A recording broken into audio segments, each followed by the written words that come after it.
तर मुंबईतील 26/11च्या दहशतवादी हल्ल्यातील आरोपी तहव्वूर राणाला अमेरिकेतून भारतात आणलं जाणार आहे। तहव्वूर राणाला सुरुवातीच्या काही आठवड्यांच्या चौकशी आणि तपासासाठी राष्ट्रीय तपास यंत्रणेच्या ताब्यात ठेवण्यात येईल। त्यानंतर त्याला मुंबईतील आर्थर रोड तुरुंगात ठेवले जाण्याची शक्यता वर्तवली जाते। याचाच आढावा घेतलाय आमचे प्रतिनिधी स्नेहा जाधव यांनी। मुंबईतील 26/11च्या हल्ल्यातील आरोपी तहव्वूर राणाला भारतात आणले जाणार आहे। 26/11 हा भीषण हल्ला जो होता तो मुंबईत करण्यात आलेला होता। यामध्ये अनेक जणांचे प्राण अनेक जणांनी गमावलेले होते आणि त्यामधीलच आरोपी तहव्वूर राणाला आज भारतात आणले जाणार आहे। भारतात आणले जाऊन त्याला मुंबईतील जो आर्थर रोड जेल आहे यामध्ये ठेवण्यात येणार आहे अशी माहिती मिळत आहे। आपण जर पाहिलं तर तहव्वूर राणाला अमेरिकेतून भारतात आणले जाणार आहे। भारतात प्रत्यार्पण टाळण्यासाठी राणाने सर्व युक्त्या वापरून पाहिला होता, परंतु त्याची कोणतीही युक्ती अमेरिकन न्यायालयाने यशस्वी झालेली नाहीये। तहव्वूर राणाला आर्थर रोड तुरुंगातील 12 नंबरच्या बॅरेकमध्ये ठेवले जाण्याची शक्यता वर्तवली जाते। त्याला तिरंगी बॅरेक क्रमांक 12ला सामोरे जाण्यासाठी शहरात आणण्याची शक्यता देखील वर्तवली जाते आहे। तहव्वूर राणाला बॅरेक क्रमांक 12च्या तळमजल्यावर असलेल्या 3 पैकी एका सेलमध्ये ठेवले जाऊ शकते। ग्राउंड प्लस 1 स्ट्रक्चर असलेल्या या इमारतीत पहिल्या मजल्यावर 3 खोल्या आहेत। त्यापैकी एक कसाबने त्याच्या खटल्यात दरम्यान ताब्यात घेतली होती, तर इतर 2 रिकाम्या खोल्या तिथे आहेत। तळमजल्यावरती एका खोलीचा वापर ट्रायल दरम्यान सुरक्षेसाठी तैनात इंडो तिबेटियन बॉर्डर पोलीस कर्मचाऱ्यांनी केला होता आणि तेव्हाच कसाबला फाशी दिल्यानंतर ही खोली रिकामी होती। 26/11चा कट रचणारा तहव्वूर राणा सुरुवातीच्या काही आठवड्यांच्या चौकशी आणि तपासासाठी राष्ट्रीय तपास यंत्रणेच्या ताब्यात ठेवण्यात येईल आणि NIAचे महासंचालक सदानंद दाते तहव्वूर राणाला चौकशीचे प्रमुख असतील। आपण पाहिलं होतं 26/11चा भीषण हल्ला जो करण्यात आलेला होता यामधील कट रचणारा तहव्वूर राणाला आता अमेरिकेतून भारतात आणले जाणार आहे आणि त्यानंतर त्याची चौकशी पूर्ण झाल्यानंतर त्याला मुंबईतील आर्थर रोड जेलमध्ये आणण्याची शक्यता देखील वर्तवण्यात येत आहे। व्हिडिओ जर्नलिस्ट गणेश कदमसह स्नेहा जाधव, न्यूज 18 लोकमत, मुंबई। दरम्यान 26/11 मुंबई हल्ल्यातील आरोपी तहव्वूर राणाला अमेरिकेतून भारतात आणण्यात येणार आहे। सरकारने फास्ट ट्रॅकमध्ये केस चालवून त्याला कठोर शिक्षा द्यावी अशी मागणी CSMT इथल्या प्रत्यक्षदर्शी चहावाल्यांनी केली। नमस्कार, मी प्रियंका लाठी, आपण पाहताय न्यूज 18 लोकमत। बुलेटिनची सुरुवात करूया एका मोठ्या बातमीने। मुंबईतील 26/11च्या दहशतवादी हल्ल्याचा मास्टरमाइंड तहव्वूर राणाच्या प्रत्यार्पणानंतर भारतीय पथक भारताकडे रवाना झाले। तहव्वूर राणाला विशेष विमानानं भारतात आणलं जात असून आज दुपारी राणा भारतात पोहोचेल असा अंदाज वर्तवण्यात येतोय।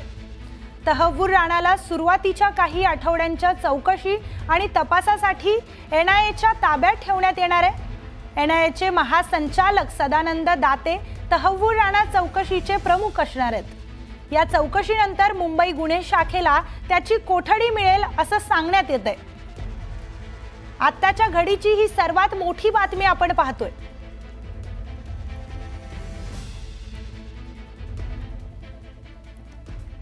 तर आपले प्रतिनिधी प्रशांत लीला रामदास आपल्या सोबत जोडल्या गेलेले आहेत।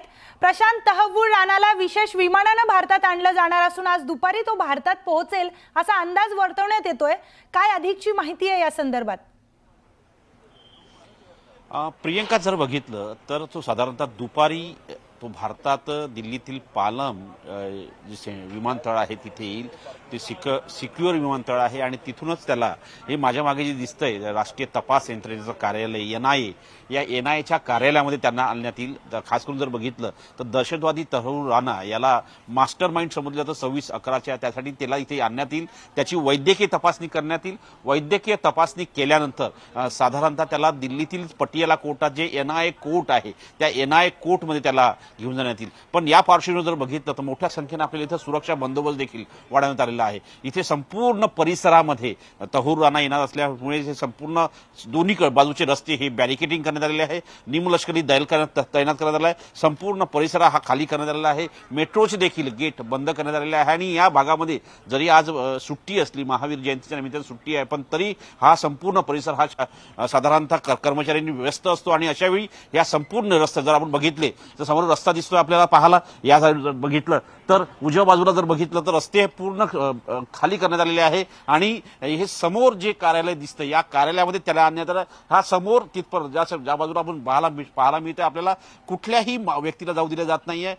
ज्यांची जो व्यक्ती इथे येतोय त्याची चौकशी केली जात आहे आणि हा संपूर्ण रस्ता बंद करण्यात आलेला आहे आणि इथेच यात राष्ट्रीय तपास यंत्रणेच्या याच्यामध्ये त्याला आणण्यात येईल आणि NIAच्या या ऑफिसमध्ये त्यासाठी मोठी सुरक्षा व्यवस्था करण्यात आलेली आहे. सोबतच जी माहिती मिळते इथे 7व्या माळावरती एक साधारणतः तिथे कक्ष तयार करण्यात येतोय तहूर राणासाठी आणि तिथे त्याची वैद्यकीय तपासणी केली जाईल अशा प्रकारची माहिती मिळते. थोड्याच वेळा साधारणतः एक वैद्यकीय चमू देखील इथे येऊन गेली होती आणि ती देखील इथे पाहणी करून गेलेली आहे. होऊ शकते त्यानंतर जेव्हा तहूर राणा इथे येईल त्यावेळेस त्याला वैद्यकीय चमू पुन्हा एकदा येईल आणि इथे साधारणतः IPS दर्जाच्या अधिकाऱ्याकडे ही संपूर्ण बाहेरील जी सुरक्षा व्यवस्था तिथे आहे त्यासाठी जबाबदारी देण्यात आलेली आहे. निमलष्करी दलाचे बऱ्यापैकी चमू तैनात आहे, दिल्ली पोलीस तैनात आहे आणि या सगळ्या परिस्थितीमध्ये जर बघितलं ज्या तहूर राणा भारतात येईल त्यानंतर त्याची वैद्यकीय तपासणी केल्यानंतर समोरची कारवाई केली जाईल. पण त्यानंतर महत्वाचं म्हणजे मुंबईतील जे NIAचे अधिकारी आहेत ते देखील दिल्लीत दाखल होतील आणि